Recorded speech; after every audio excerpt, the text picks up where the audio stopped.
ma vidvishavahai.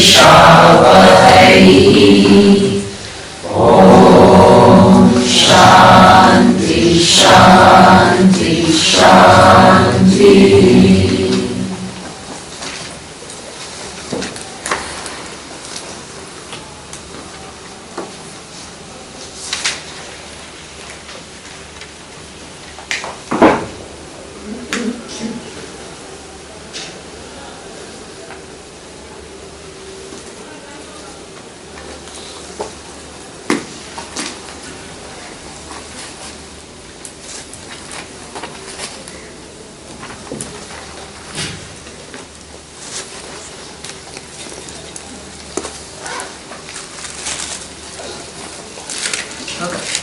Let's look at the next verse.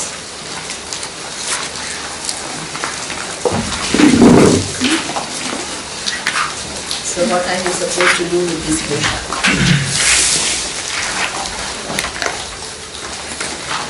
Vapuho ushadi divi koshaihi yukam yukti avadhatataha atmanam antaram shuddham vivicchat dalam yatha. Okay. Who will read? Yeah, please be. The pure and inner self should be separated through discrimination from the koshas, like the rice kernel is separated from its covering husk by pounding rice in a mortar. So what the job that we have to do is, because these have become koshas, so using koshas, they have become because we only take this to be Atma and the real nature of Atma is covered, right? In itself, they are not koshas, but they have become koshas for us because we miss the nature of Atma. Okay. Now, what we need to do is, with the help of Shastra, we have to discriminate and we have to see what Atma as it is and form as a form. Form as a form doesn't create any problem as such. You don't need to remove the form, but you can't take Atma to be that form, right? So what is the methodology that we use? That what the verse says is you need to use your discrimination in order to arrive at Atma and not be stuck here. Okay. So what did we do? We used, let's only take one viveka, that prakriya that we used, druk-drishya viveka, right? Druk-drishya viveka is a prakriya that we used. So what happens is, for us, our druk either is stuck, the I is the ultimate druk, is either stuck in the body or in the pranic functions, or in the emotional mind, or in your intellect, or in this person who basically enjoys or feels happiness or, is an enjoyer. So that means our whole thing is stuck here. So what we do need to do is what? Make it into Vishya. Different conditions of the body is known by me. Different pranic, my digestion is good today, tomorrow I have acidity. So that means all this is changing and there is a presence of awareness in whose presence I come to know all the changing. One day my circulation is good, next day my circulation I am struggling, right? So this is what, then mind. Emotional life is also, as we saw, as different situations arise, then they have what? It produces different emotions. So all this is what? Drishya. Then my intellect. Some days I feel, wow, I'm so good, I understand everything. Next day I feel, oh my God, when Maya comes, Sunaina told me, every day I thought I understood everything, I followed you so well. Then you put in Maya, and why did you bring it? Everything is so vague now. So that means your intellectual capacities are also, so that is what we see. Sometimes we really understand, sometimes we struggle, sometimes we want to know more. So that is also changing. And our enjoyment, that was a good example that Jayanta explained. Not only we are a doer, suppose you become an extremely sophisticated singer, you derive a lot of pleasure from it. not only others derive pleasure, but you also derive a lot of pleasure. So this is why they say that there is ananda, which is what we call Vishayananda. What is Vishayananda? You see a beautiful object and you enjoy yourself. But there is yet another ananda, which is what we call Vidyananda. Vidyananda means if you look into something in detail, it actually will give you so much pleasure. So that means that the doer, and in fact we are doing things in order to enjoy. So that means even your levels of enjoyment are what going up and down. Some days you are really enjoying. So these musicians are amazing. What they, when they perform, they reach a peak in their levels of enjoyment. Then when the concert is over, they become a normal person. Because that time, wow, people are totally enthralled by your music and they are giving you so many praises. The minute you go home, you are just a normal human being. And that down is hard. So what do? They try to keep this because it's much more peak than a normal person's peak. So then it becomes very hard, even forget down, even to come back to the normal seems like, what is this?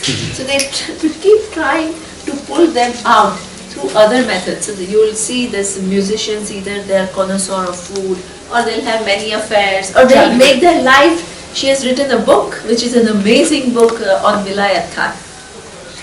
So he's a very famous sitar player, and many claim that he is much better than Sri Ravi Shankar.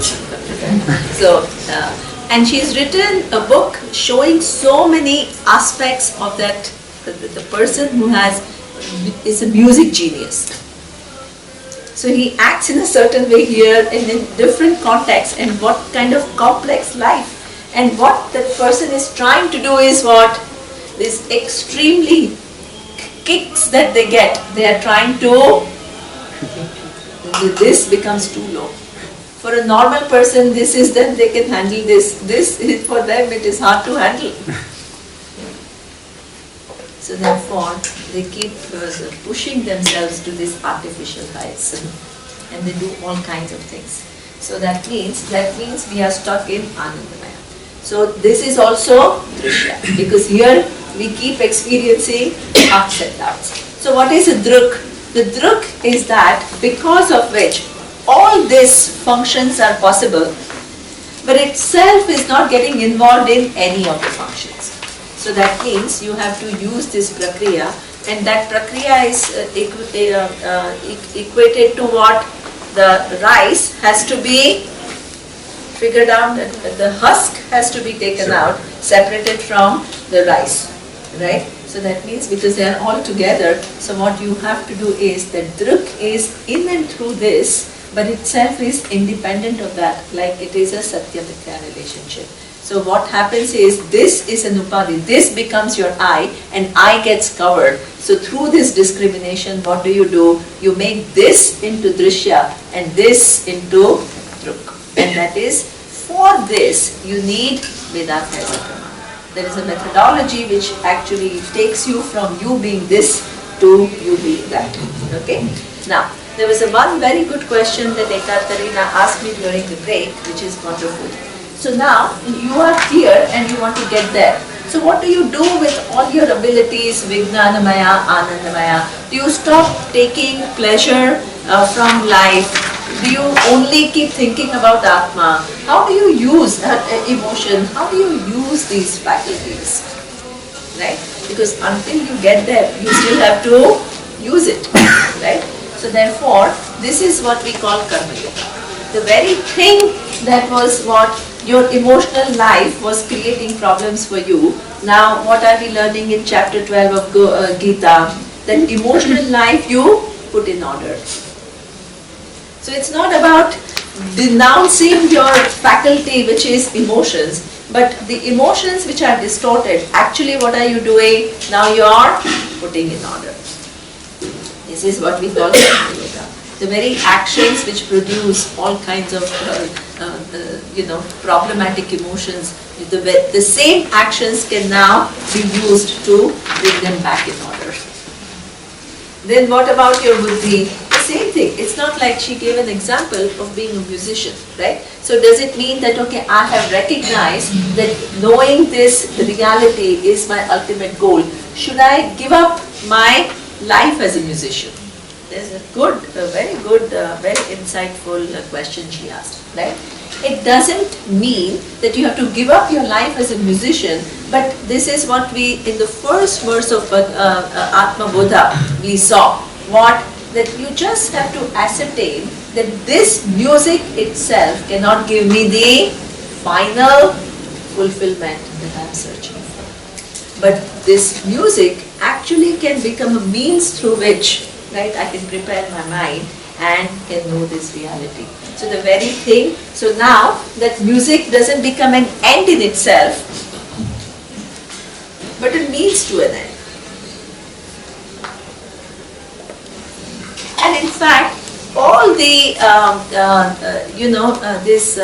if you look at the Indian classical music and all the ragas and all the renderings, it's all about relating to Ishvara. There was, in Bombay, it is so sad to know this Ramakant Gundeja is no more. These Gundeja brothers, they are Drupad singers and they are brilliant. They are absolutely brilliant. And we went once for their concert at NCPA. And they were singing, and as they were singing on Omkar.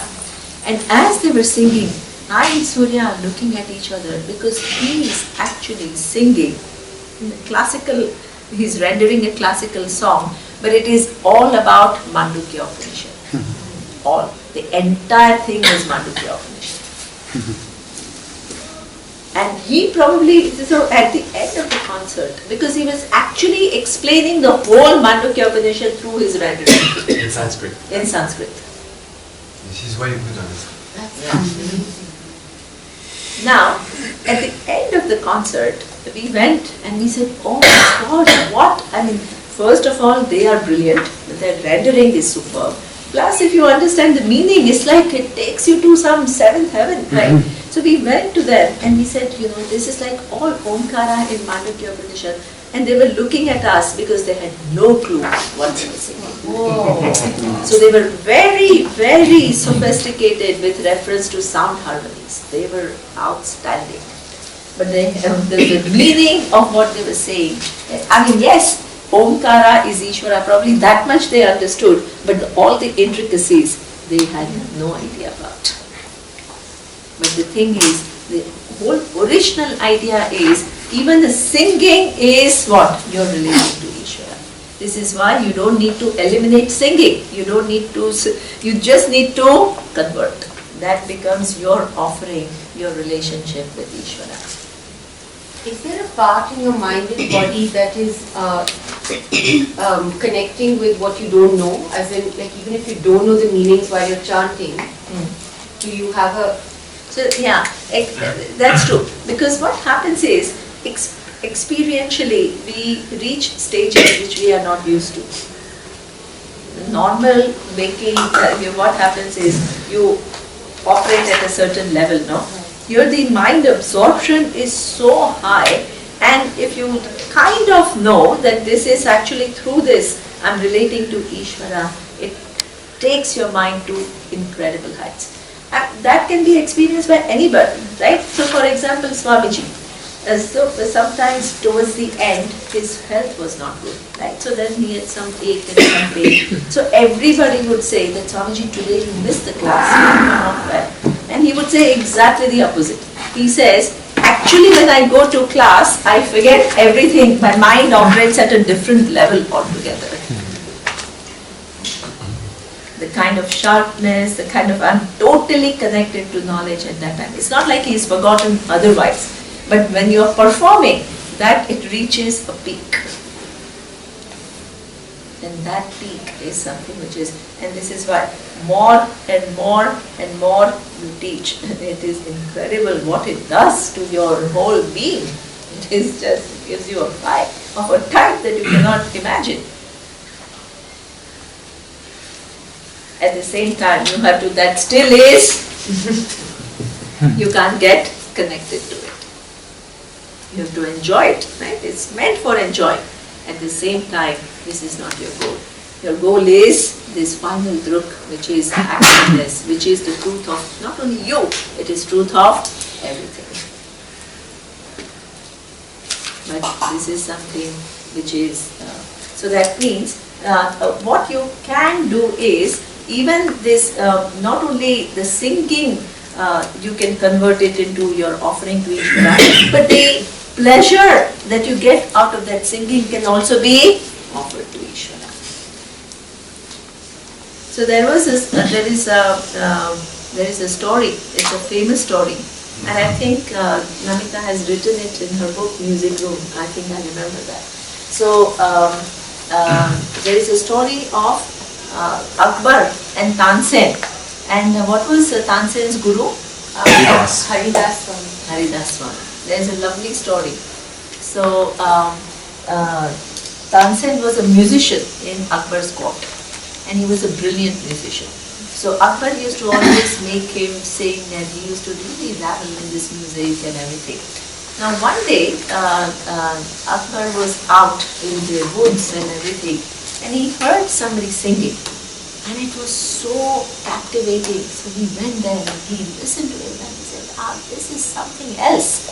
So he comes back to the court, and he tells Tansen, I've been listening to you, and I really love it, but today I met somebody whose music was of another caliber altogether, and it touched me so deeply. So then he said, when he met him, then Tansen said, you know what, he's my guru. He's my guru. Then he says, but how? He's your guru and you are super, but look at his level. So Tansen says to him, yes, there is a difference between us. What is the difference? I'm singing for you.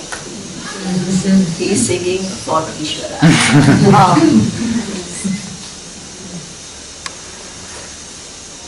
So that means you don't need to stop anything. You don't need to stop any activities. You have to convert it into what? Your whole, everything, every part of your being can become something which helps you in your journey to this final destination. This kind of a spirituality, I have to disown all of this to get there. In a vision of oneness, do you need to disown anything?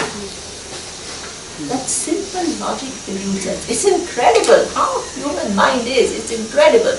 The kind of meanings it creates. I want to study Vedanta, but I have to stay away from everything. Very second thing in this world. Actually, you need to understand that all that is here is one. So therefore, this is what we say. In order to understand all that is one, you may need to spend some time, because it's not always that easy. But in that spending that time, what you have to do is, everything else you have to convert to nourish yourself. Because without that nourishment, that is impossible. Okay? Yes, quickly. And you can convert every action, like if you're doing karma yoga, into a prayer, to try to convert every action into a prayer that you're doing? So, well, prayer, what does it mean, prayer? So see, prayer is a separate act. When you are following dharma, you are relating to Ishvara. What are you doing when you are acting? You are invoking what? Ishvara, but you are doing a given act, right? What is the act you are doing? That given action. So how did we define prayer? The adding a cause, right? So adding a cause, that is what I had explained over there when I explained that you do what you have to do. So in fact, relating to Ishvara, you can say better than prayer. Prayer is a specific activity for unknown variables, right? But everything that you do, you can convert it into your relationship with Ishvara. That's a better way to say it. Okay? Offering would be a better word. Sorry? Offering. Offering, yeah. Offering. Yeah, an offering. So, Next. So now what that the physical, we are not trying to remove these koshas and see Atma which is inside. Right? Please don't take it like that. What we are trying to do is, this kosha is your ignorance. What covers Atma from you is your ignorance. So what we are trying to do is remove ignorance. How are we trying to remove ignorance? Through discrimination. What is what, and preparing your faculties to gain that knowledge. Okay? Just Next. a quick Yes. thing. Pounding rice in a mortar. So what does it stand for? Here, apply to this. I think the pounding is the pramana, which will help us separate the husk, which is the drishya, from the rice, which is So the discrimination is not just one time. When you are pounding, it's repeated. Repeatedly thinking, reflecting, meditating upon this. Right? And also preparing And yourself. preparing yourself. So this is the pounding. and it involves some pain and rigor, perhaps. This is some effort. Okay, next. Sada sarvagataha api atma na sarvatra avabhasate buddhau iva avabhasate swacheshu pratibimbavat. This is a very nice verse. It's a nice. Okay. Sita. Even though the self is always all-pervading, it does not shine everywhere. It manifests in the body only just as a reflection manifests in a clear surface, mirror or water. Oh. So this is something which is a nice thing. Even though Atma is everywhere, right? But because it's not an object, right? Atma you can't objectify. So the only place it is available to you as an immediate presence is where? In your buddhi. Excellent. So this is what we call, even though Atma is everywhere, the Upalabdhi Sthana. What is Upalabdhi Sthana? Upalabdhi Sthana is the place where you can recognize it.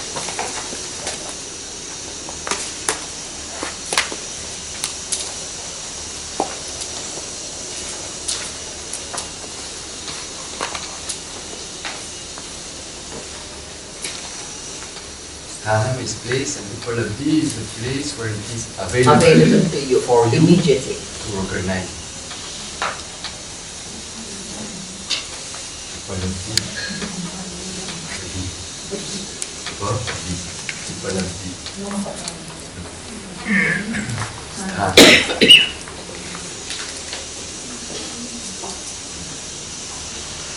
Upalabdhi Sthanam. What does it mean? Sthanam is a place where it is immediately available to you. What is this equivalent to? This is something, let me take this example and maybe it will become clear. Right now, suppose this bottle was a thinking entity, right? Just imagine. And for this bottle, because of the perception, the bottle has been thinking that the space is inside, right? And it has been thinking it is inside, and it is not only inside, but it is enclosed by the bottle, and also it is affected by the water, shape, what is inside, so everything it is affected. Now, the space has to figure out that the space is never confined to the bottle and is also not affected by the water. But in addition to that, the space also has to do one more operation. What is that? Outside More is than the space outside the body. This is the key to understanding Vedanta. Otherwise what happens? We keep getting occupied here only. So that means this space is everywhere. This space is not, otherwise what we are totally preoccupied with this. So that ultimately you have to understand that this space that I am talking about, this is the Upalabdhi Sthanam. It has to start here because this is what is immediately available.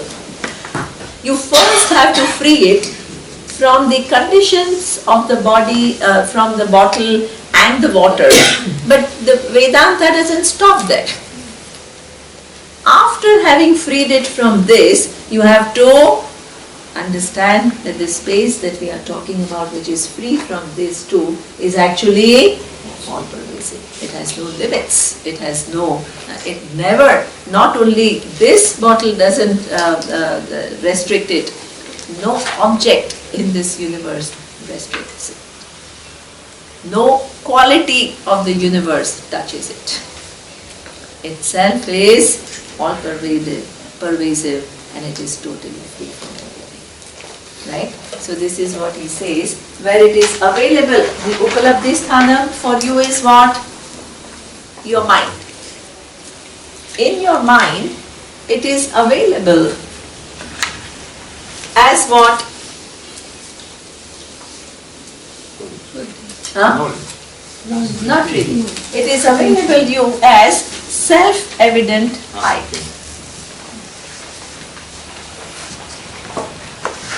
What is this self-evident I? Self-evident I is, nobody needs to actually, suppose I ask Tulya, how is the temperature outside? She will say hot, cold. Why? Because she went out there. The wind touched her skin and she kind of figured out the sensation and she gave her interpretation. So yesterday, that interpretation can be very different from one to the other.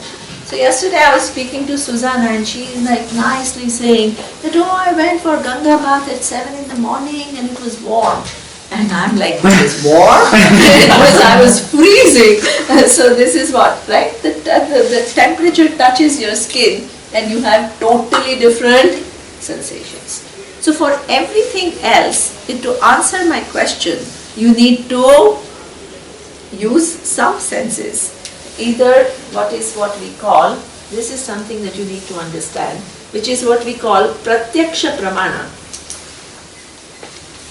Pratyaksha pramana means perception and perception based inference. But what I want to show you is, even pratyaksha pramana is subdivided into two. One is what we call indriya pratyaksha. The data that you figure out with your senses, and the other one is what we call sakshi pratyaksha. What does it mean? Not only you are capable of seeing the objects outside, you are also capable of knowing what is going on inside your mind, which is not an external object, right? So that means when you say I'm sad, there is no external object called sadness. What you see is a person, right? But that person evokes what? Sadness in your mind, and you are able to recognize that sadness. So that person is called indriya pratyaksha. But what it does to your mind and your ability to recognize what's going on in your mind is called sakshi pratyaksha.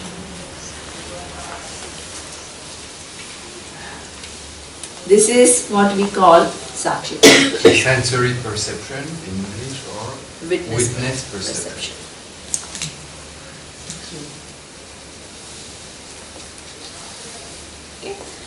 So that means both ways you come to know. So your whole emotional life, how do you know? Through which mechanism? The external events you know through senses. But what it is creating in your mind, you see through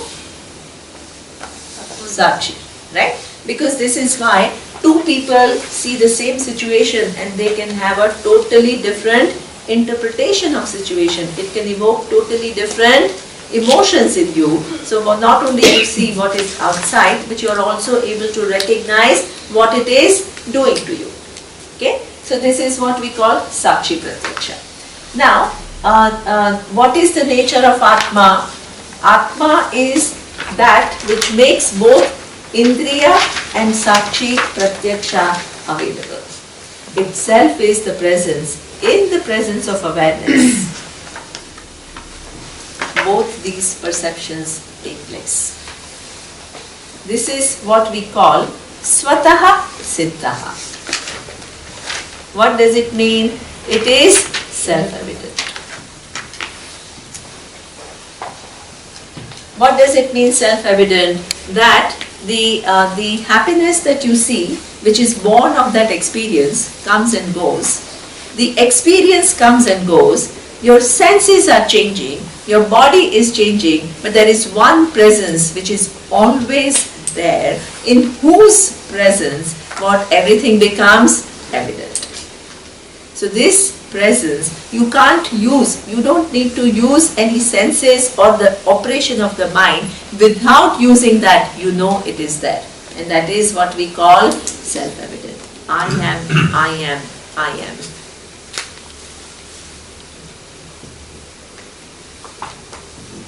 To know I am, you don't need to use your mind, you don't need to use your body, you don't need to use your senses. In fact, because you are, you're able to use everything else. So this I am, which is what we call Swataha Siddhaha, self-evident. What is the problem? It gets mixed up with things which are evident to the self.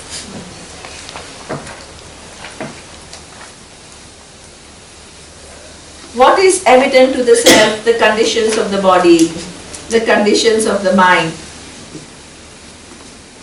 So this is we have made a mistake.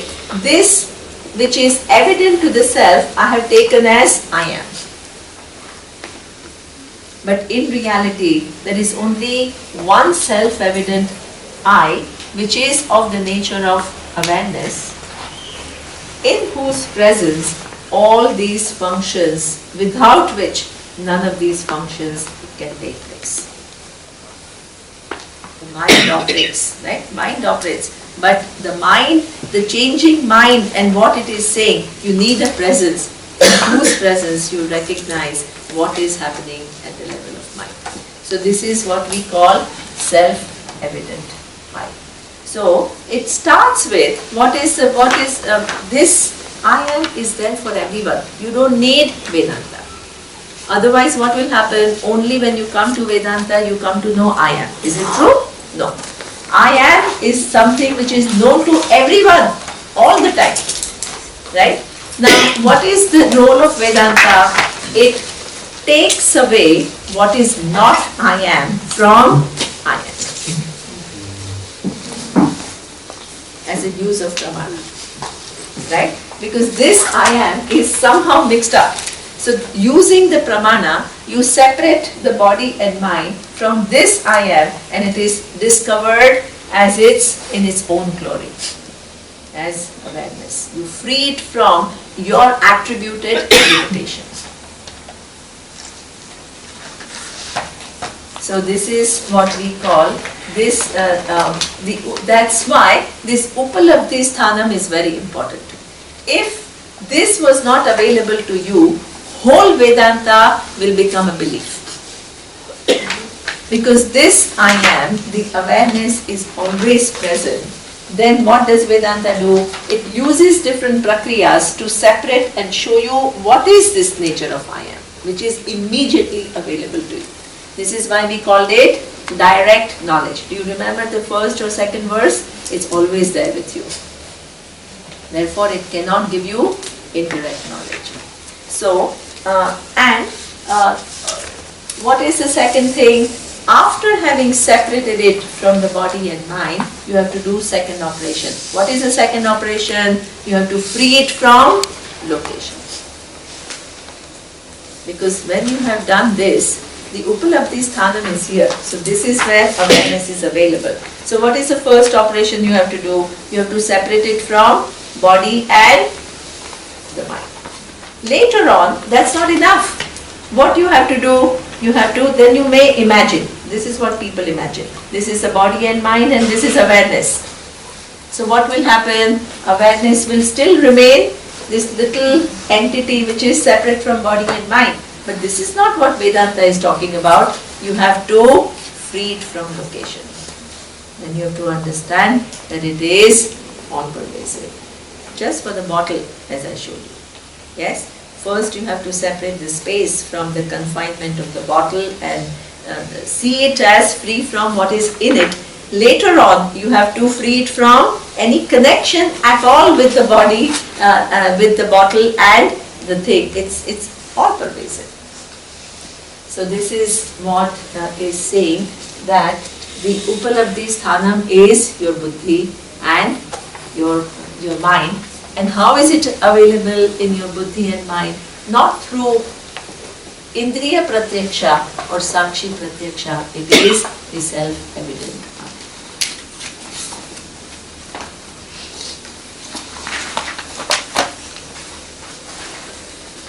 Okay, so because it is kind of available to you in the buddhi, it seems as though it is only confined to buddhi.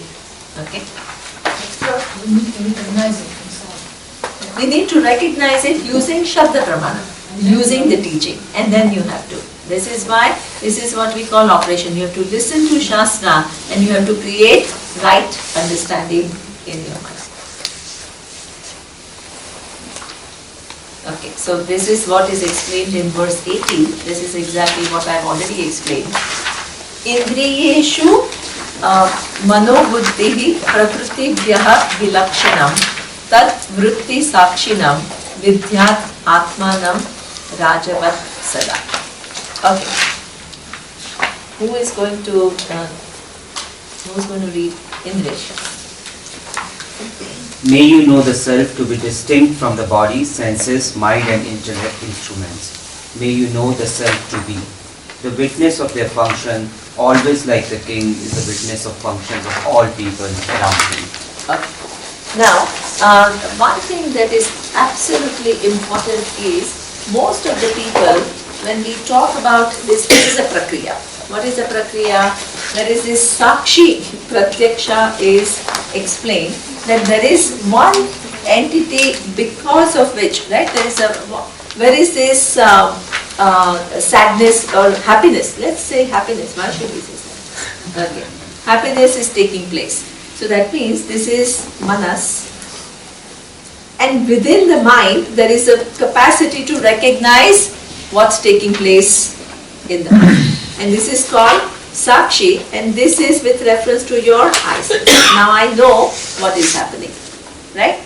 Now, unfortunately, when there is a prakriya in Vedanta which says Atma is a Sakshi. So mostly people think it is talking about this. It's not talking about this. This is within mind, there is a kind of a division. What is taking place, and the knower who actually comes to know what is taking place. So what we do is, the whole thing is like, we kind of within the mind, we create a division and we begin to say, I am this awareness. We give it a name called awareness, but it's not awareness. And then everything else is known to me.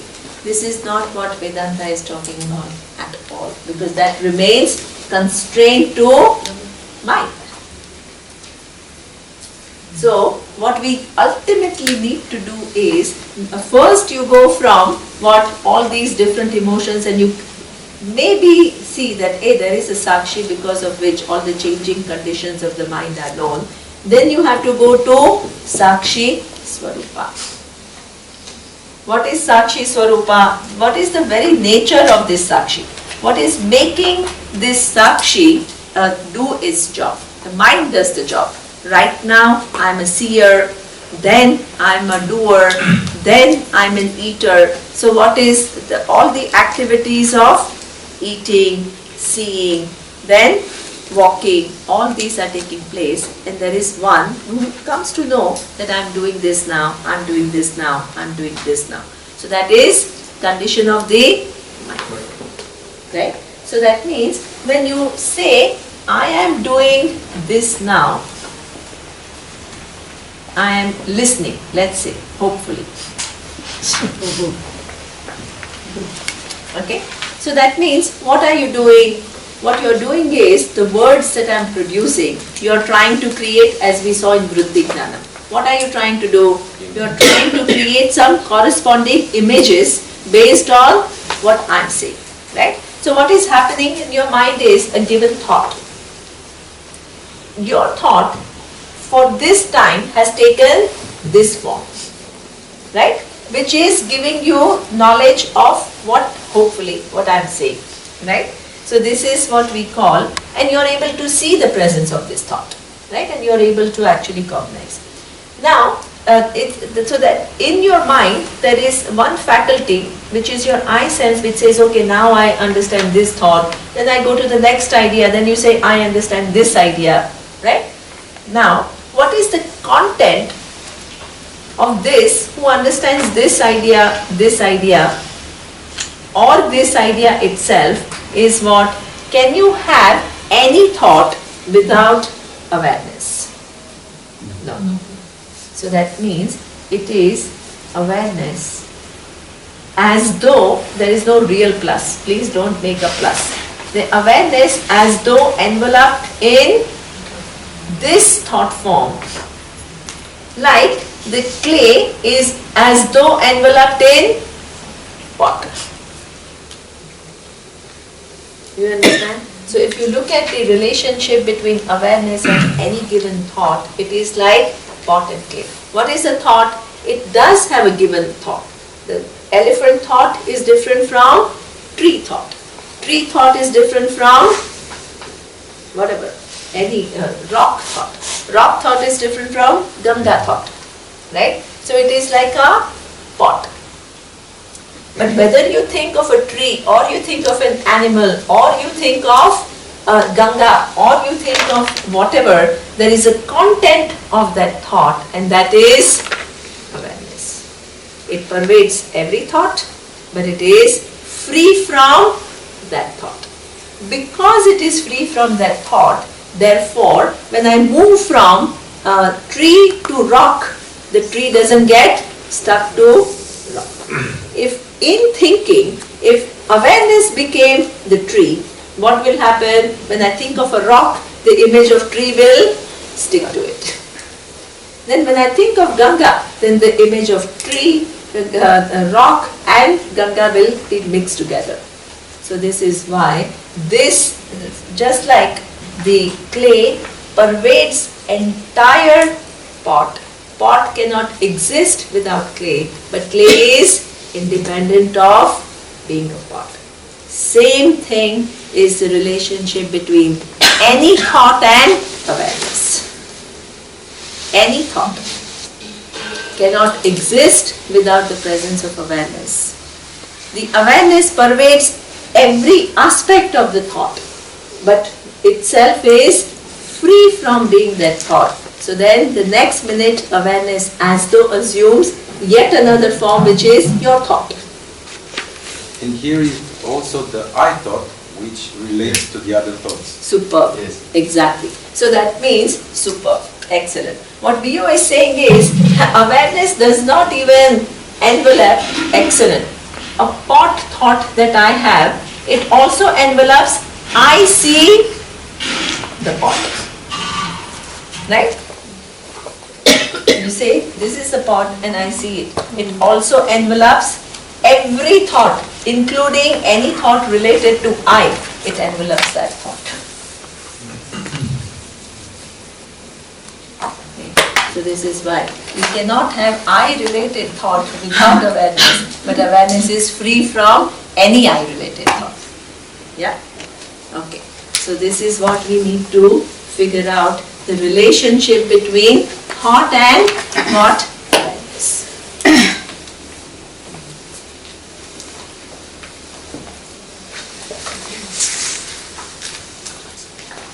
So what it is distinct from Deha and Indriya, but it is not doing this job of looking at Buddhi and Indriya. Even the one who says, I am looking at that also is what? Awareness is even the content of that thought. Right? Quickly, Neema, to come back to the imagery. So you see that image, this imagery of the king, in presence of which all the subjects are doing everything and so on, is valid to a certain point, right? Because this awareness is there, not doing anything, but at the same time enabling the whole system of being a seer of a particular thought, a knower, a hearer, a doer, etc. In his presence, everything is accomplished, but itself is not doing anything. Right? This is clear. The only limitation of the example is that here what? What is the limitation of the example? Can you figure out? So the king is compared to awareness. Yeah. Exactly. Yeah. Okay? So the king here in the example is distinct from the subjects, right? Here it's not the case, right? Because you are able to identify the king. Vis-a-vis awareness, you will not be able to identify. It's Yeah, going to be all exactly. pervasive. Yes, Absolutely.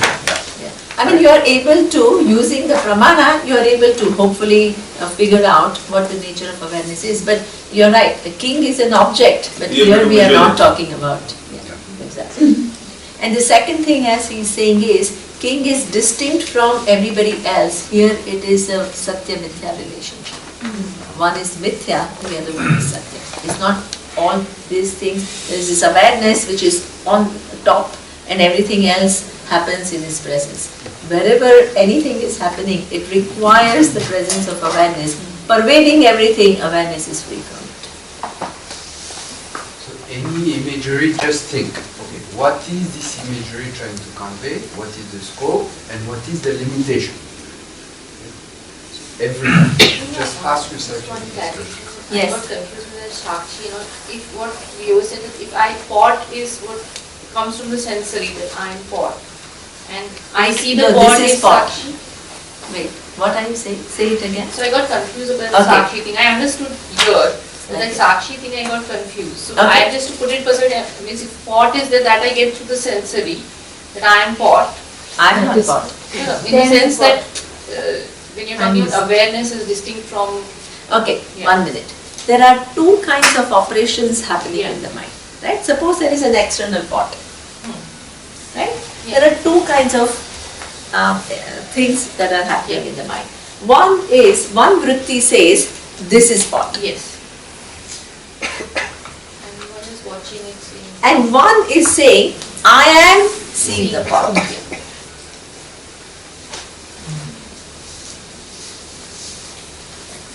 First is sensory thing. And This is Sakshi. Sakshi. And awareness is not here. Yeah. It is the truth of everything. Yeah. That Yeah, I that just you got got? confused. Thank you. So that means that when I say I see the pot thought, that I see the pot thought is also the Sakshi, and awareness is the content of that Sakshi. Yes, super. Yes. Yes, excellent. Yes. Is it related like the two birds and the branch in the Mandukha? Yeah, in some ways. One is doing all the operations and the other one is, yeah, the presence without which none of the operations can exist. Okay. Now, the next one.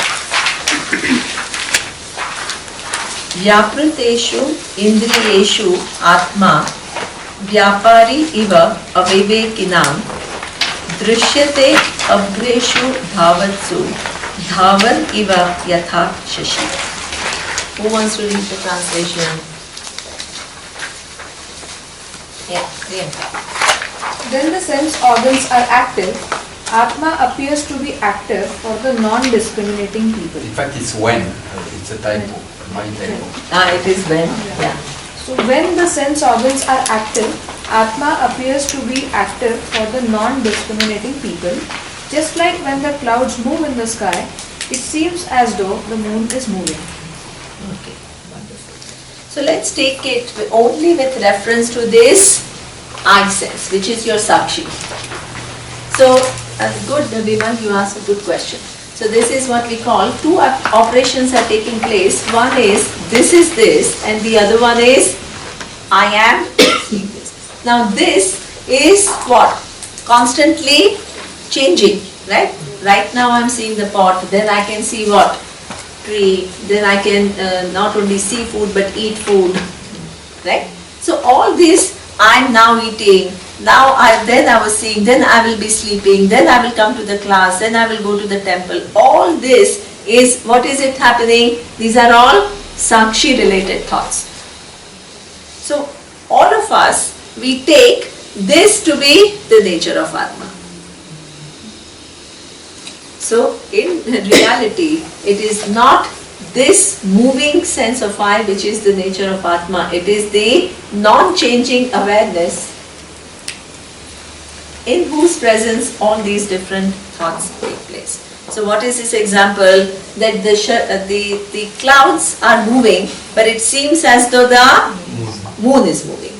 So what is moving is I-related thoughts. But we take we attribute the moving to Atma because we don't know the nature of Atma. In fact, the Atma doesn't move at all. Your I-related thoughts keep changing, but Atma doesn't change. Yeah? So what is the limitation of this example and what is the scope? In 2 sentences.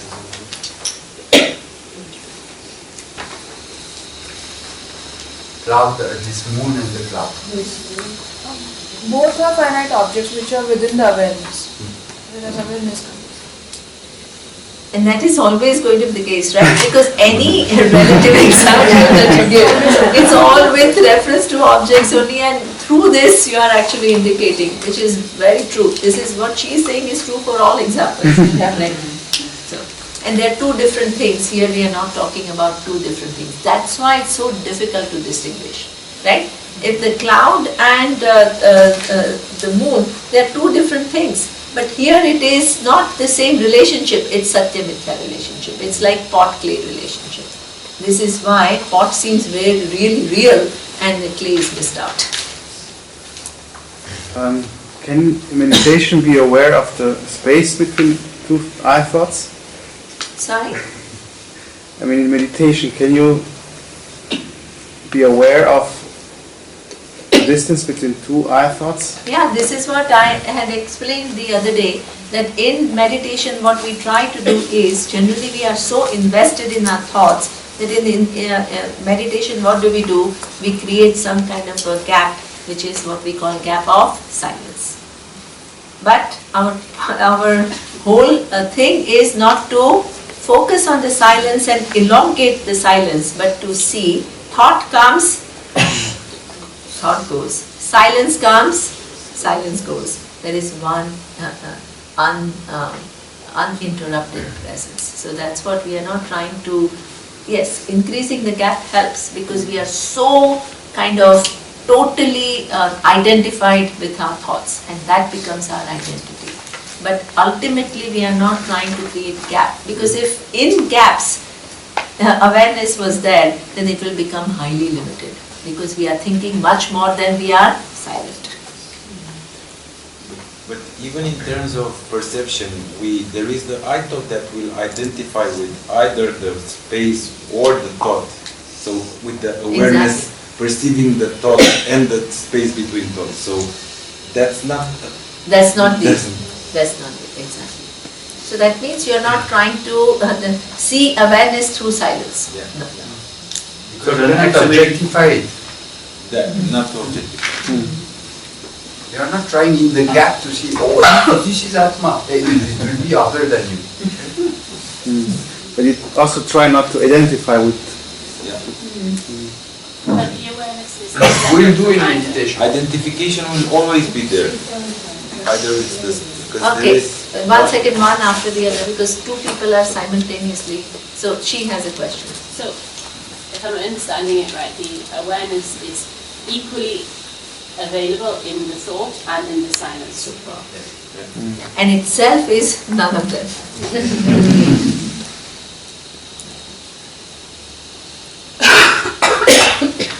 Okay. Okay. Next. The next highlights yet another aspect. Atma Chaitanyam Ashritya Dehendriya Manodhiyaha Swakriyartheshu Vartante Surya Lokam Yatha Janaha. Who will read the translation? Sandra. Depending upon the presence of the self, whose nature is consciousness and existence, the body, mind, senses and intellect remain engaged in their respective activities, just as the light of the sun gives life and support the activity of all people. Okay. This example is showing that, we can use this example to say without sun, can any of these activities take place? No.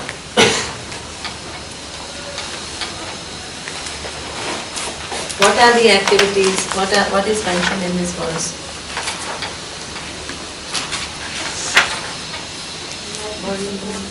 Sorry? Body, mind, senses. Right? So that means, suppose when you do this drishya, prakriya, and if you don't complete it properly, what will happen is the entire jagat will become drishya. What tree is seen, animals are seen, and now as a result of this prakriya, even your body is seen, your mind is seen, right? All the condition of your senses are seen. And the seer becomes only one, which is awareness. Right? So now, before what was the problem?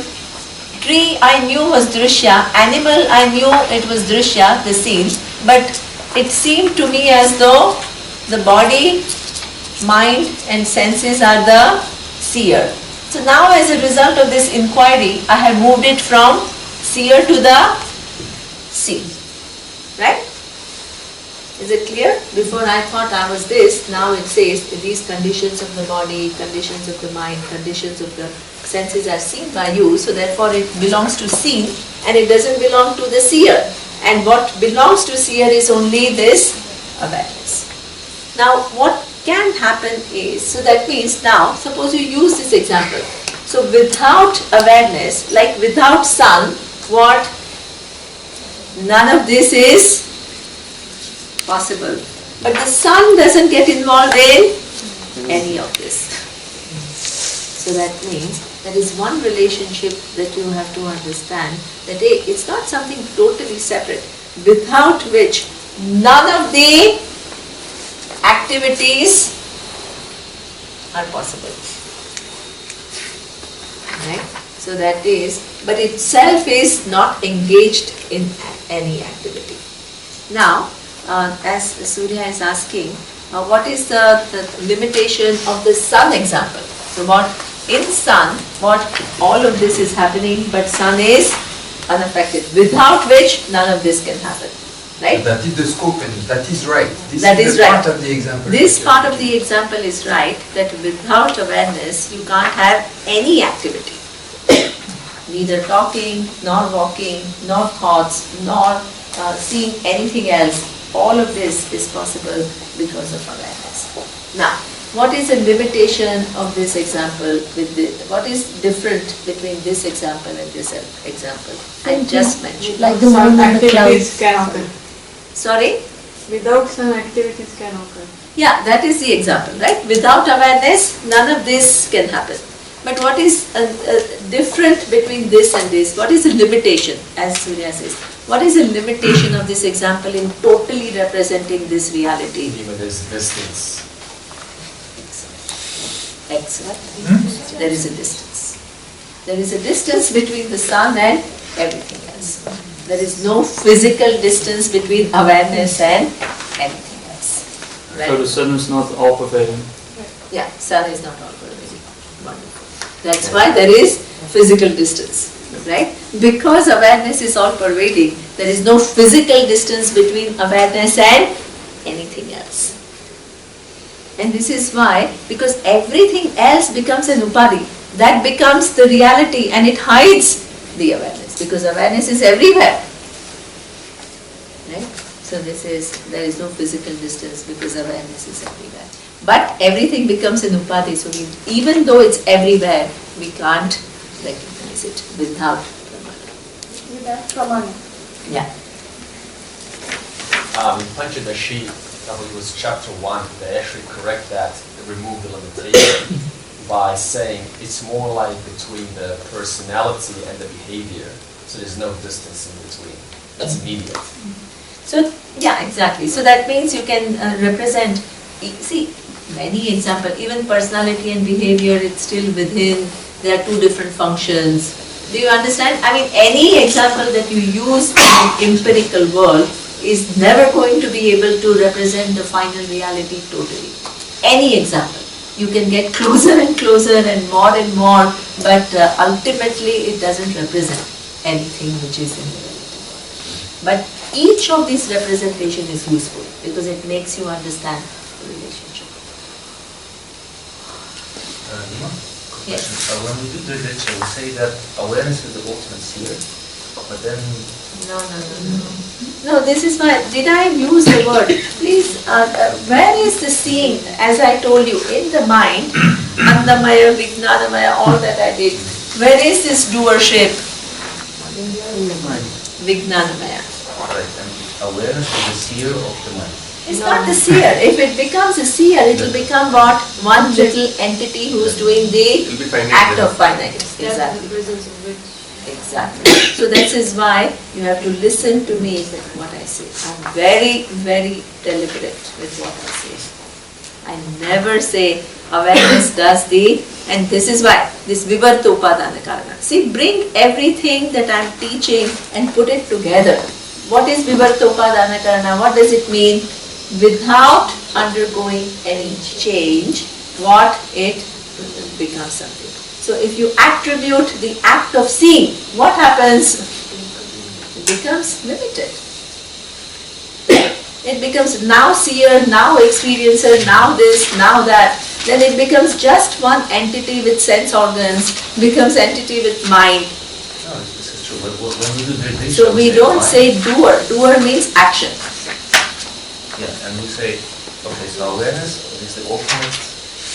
So this is why you listen to what I'm saying. Don't try to, what did I say? Without whose presence none of these operations take place, but itself is free from including actions. Yeah?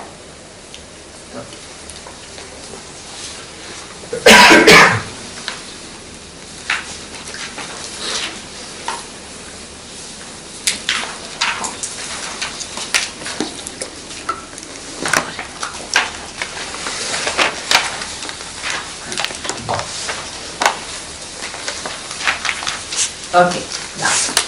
Dehendriya gunan karmani amale sachidatmani adhyasyanti avivekena gagane neelatadivat. Who is going to say that? The attributes and actions of body and senses are superimposed and upon the pure self, those natures existence and consciousness due to the lack of discrimination, just as attributes of blueness, concavity, etc. Concavity. Concavity, etc. are superimposed upon the sky. Okay. So that means what? The attributes and functions of the body are superimposed on the nature of Atma. So, Indriya Guna and Karmani. So now, today I am going to just very quickly explain the word Jiva.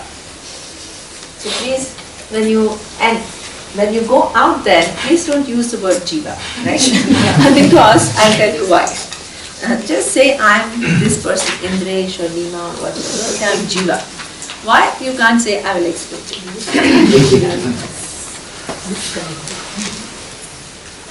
Does anyone lose an identity? And I'll tell you why. Because then you'll be little fun.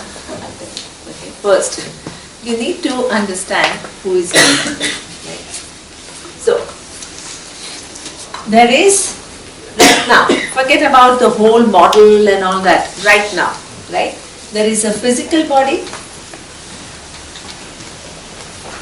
then there is a subtle body, and there is some cause which has brought about this unique physical body and subtle body, right? Which is what we call causal body, right? Your unique cause has brought about your body. My unique cause has brought about my body. So this is what is there. Okay? Now, when your sense of I is confined to this due to ignorance, this entity is called Jiva. Right? So who is a Jiva?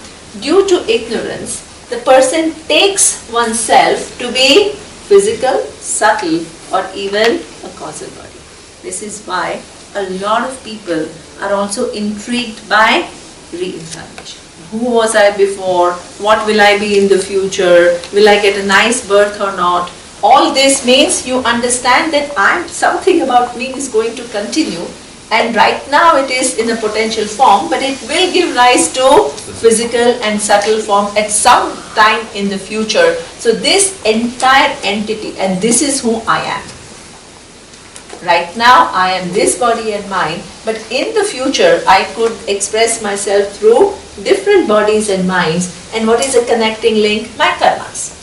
Right? So this entity, this is who I am. This is a Jiva. Right? Now, what is the real nature of Jiva? This is ignorance caused. What is it? If you use the knowledge, what do you discover? Jiva to be what? Brahman.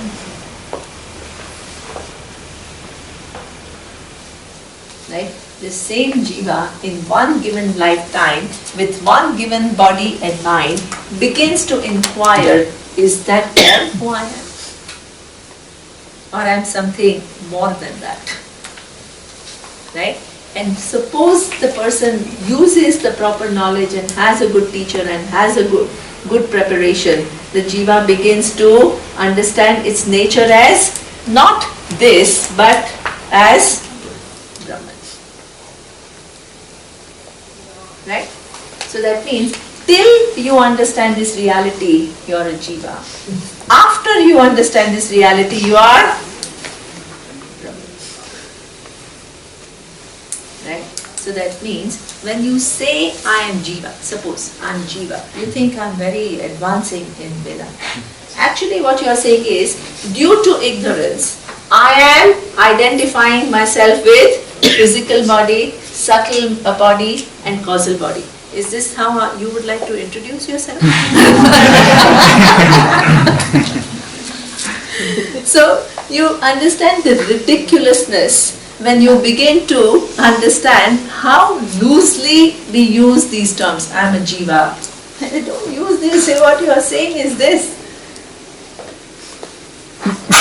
So, and this is what, till you understand, this is what, who you are, and this is what we call, because you are confining yourself to that given body, mind, and the causal body.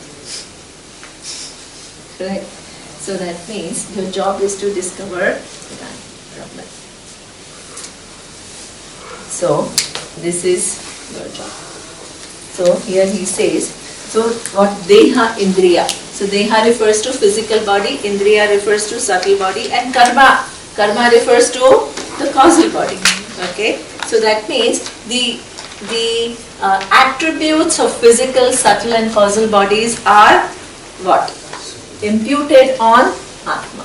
That's when, because of ignorance, when you become Jiva. And what is the real nature of Atma? It is Amale. It is never affected by these conditions. Whatever, all three conditions, it is not affected by. Okay? So, this is what Aviveka. Due to ignorance, we do that. And how? And what is the example? What? Neela, Neelatadivat Gagane. What? You attribute blueness to the sky, whereas the blueness doesn't belong to the sky. It is only an appearance. So sky is always colorless.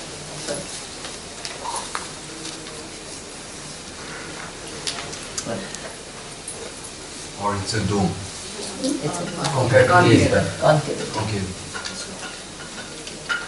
I Although the sky has a shape and it is like a dome.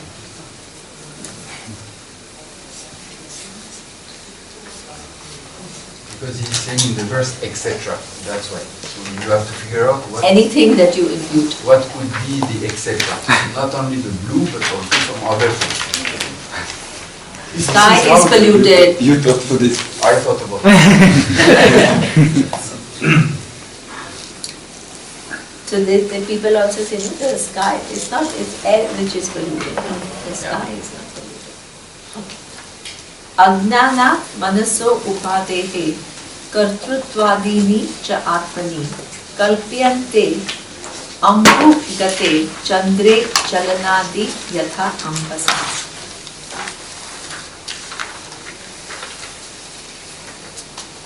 Okay. What is the next? Who wants to read the translation? Namita. Due to ignorance, the doership or enjoyership, etc., which belong to the mind, are falsely attributed to the self, just as the movements, tremblings, etc., which belong to water, are attributed to the moon reflected in water. Okay. So I think that example I showed you, that there is a moon and then there is a vessel in which you are seeing the reflection of the moon. Okay. Now the water is moving. What does it seem like? The moon is moving.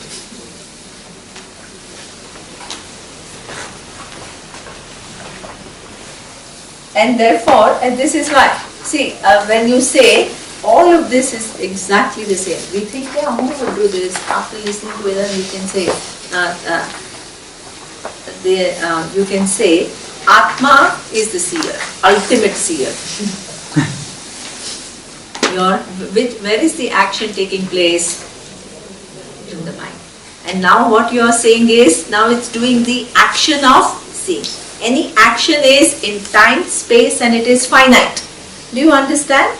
So that means any statement, the 1 minute you open your mouth and your ignorance comes out. So you have to be careful. You talk to Vedantin, you have to be careful. But not that Vedantin is going to do anything. They just will help you to see it better. Okay, don't worry. So that means, or you can say, Brahman became Maya. Same mistake. Do you understand? Because what are you doing? You are giving action.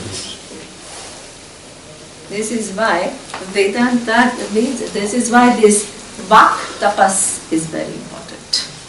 Vak Tapas is very important because so much of our speech is all wobbled. Wobbled speech means wobbled understanding. So if you want to get to the final understanding, the first thing that we have to begin to do is what? Even simple things you need to begin to explain more clearly and precisely. This is your first training. This is why. I may seem like a little strict teacher, I don't know. I will ask you in the end. But this is the first training that we have to do to get our mind to be precise. Because the imprecision that we have, it keeps getting imputed to this reality. This is where also you start also by Vedic chanting. Clear elocution, being aware of where you are going and what you are speaking. This is the starting. Afterwards, then slowly you become more alert and precise in the usage of all words, including this word. See, the whole thing you have to connect. It's not the Vedic chanting. Let's do Vedic chanting.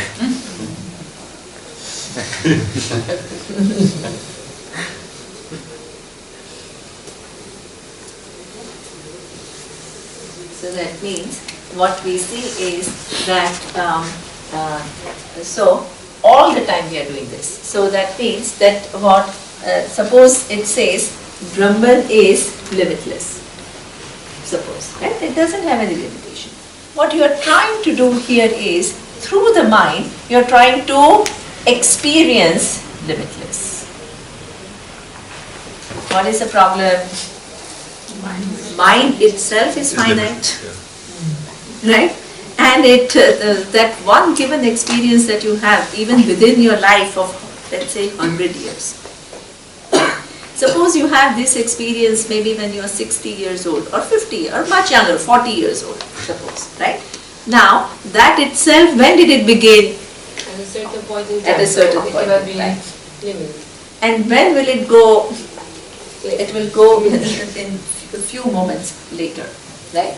So that means now that limited experience that you have of maybe some expansion, something, can you compare it to limitlessness? That which is the truth of time, that is the truth of space, that is the truth of every object in the universe. Do you understand that?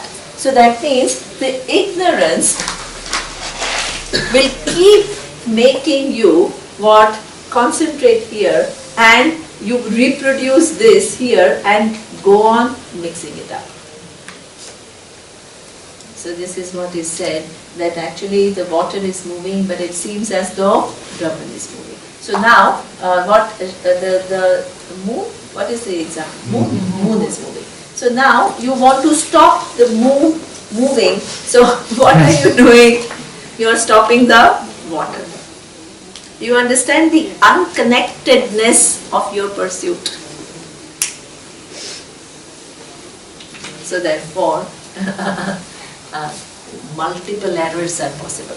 So this is nice verses which talk about so many different errors we make in understanding the nature of Atma.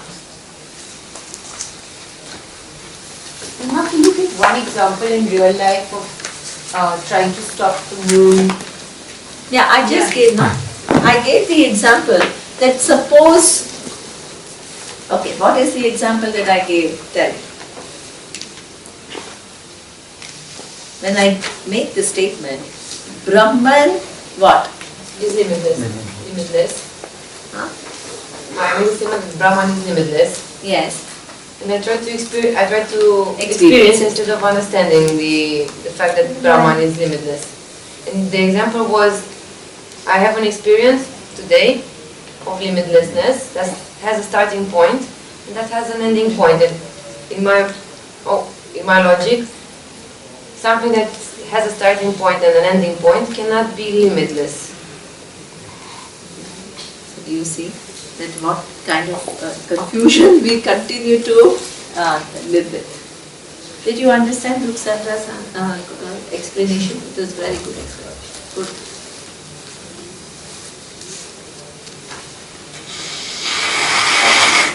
Okay, now.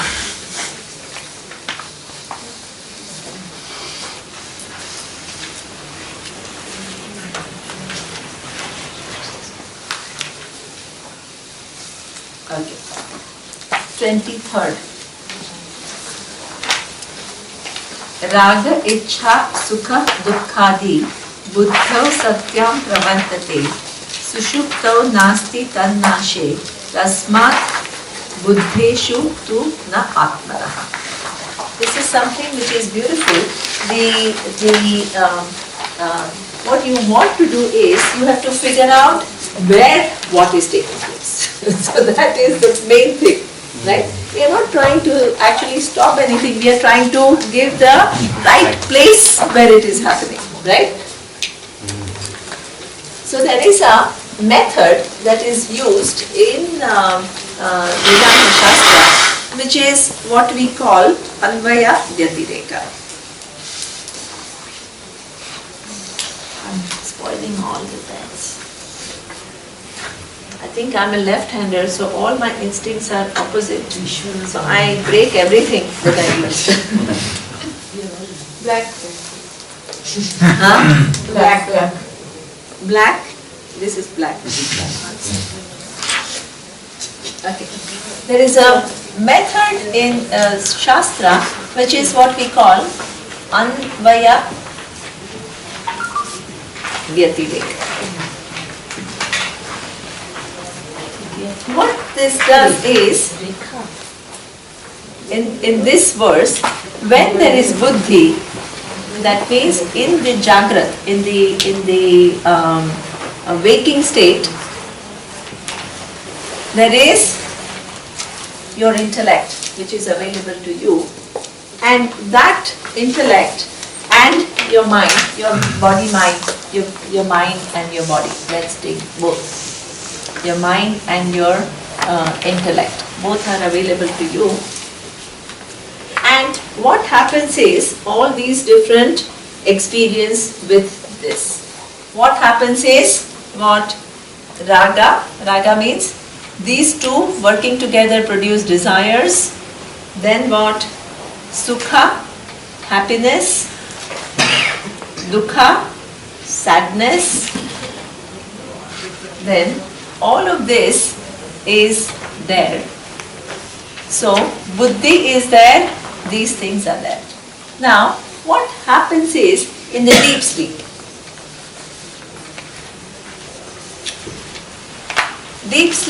there is no, the whole faculty of yours is shut down for a while, right? So that means now it is shut down for a while, it becomes unmanifest. Little bit Vedanta word. It's there, but it's now, for the time being, it's not available to you. And what happens to your desires, happiness, sadness? See, they are no longer there. So that means when you use this method, what you then come as logic is, they belong to buddhi and they don't belong to Atma. Because in deep sleep, are you there or not? Yes. So that means what you have done is imputed desires, happiness, sadness to Atma. But what is happening is, when buddhi is there, they are there. When buddhi is not there, they are not there. So they belong to buddhi and they don't belong to Atma. This is called Anvaya Vyatireka. Buddhi is there, raga, dvesha, all kind of sukha, dukkhadi are there. Buddhi is not there, these are not there. But in both cases, I am there, right? I am there when I am awake. I am also there when I am in deep sleep. I am there. So I is there, but when the buddhi is there, this is felt. When buddhi is resolved for a while, this is not there. So they belong to buddhi and not to I.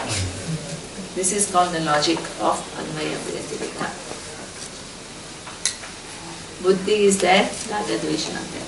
Buddhi is resolved, raga dvesha are resolved, gone.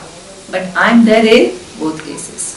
I am there when I am awake, I am there when I am asleep. So they don't belong to I. Because if they belong to I, then even when I am in deep sleep, it should still be there. Do you understand the logic? You can say, but if it belongs to I, then I am there when I am asleep, it should still be there. The very fact that they are not there means that they belong to buddhi. What is variable and what is invariable. This is where you impute what belongs where. Yeah?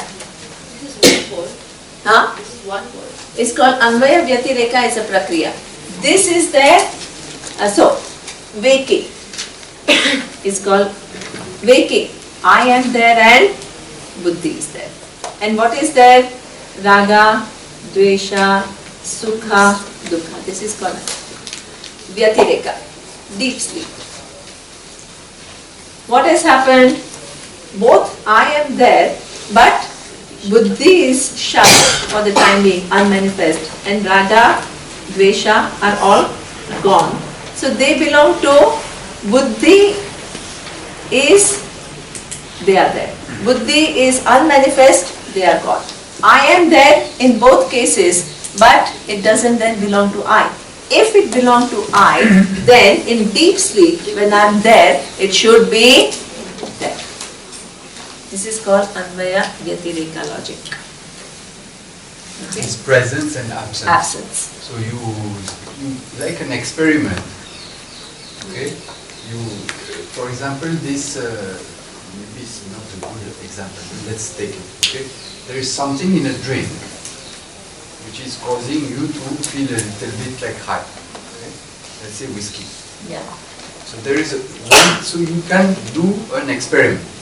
So you don't know if it is Coke which is causing the experiment, or it is which is causing the high. The high, sorry. Yeah. Which is causing the high. Is it the Coke or is it the whiskey? Because it's mixed. Okay. So what do? Separate. You separate to know where it belongs to, right? So in one experiment you do only Coke, and the other one only whiskey. Or the other one you do one Coke without whiskey, and the other one you do Coke with whiskey. Coke with whiskey, and the other one you can do also orange with whiskey. Okay? So what is present and what is absent? And from there you deduct some logic. So this is the idea. What about dream in this space? If you're dreaming, Yeah. you So- don't feel. Because in dream, your Sukshma Sharira is there. Right? This is why, in fact, it is there but in an altered form. So what happens is, what is deep sleep by definition is that your the total, right now, your physical and subtle is totally unmanifest. That is the definition of deep sleep. But dream, you still have subtle, but it has created a different world from the waking. That's a really Yeah, that's why it's deep sleep. That's why the example is deep sleep.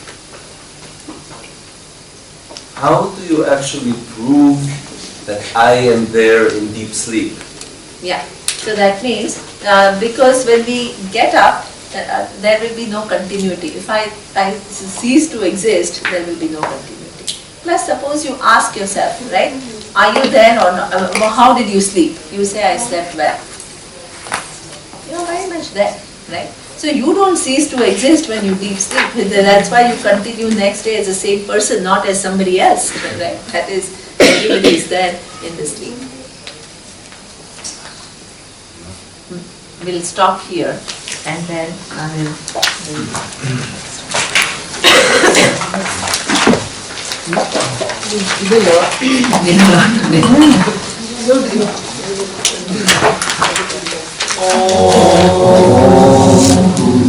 Purnamada Purnamidam Purnat Purnamudachyate Purnasya Purnamadaya Purnamevavashishyate.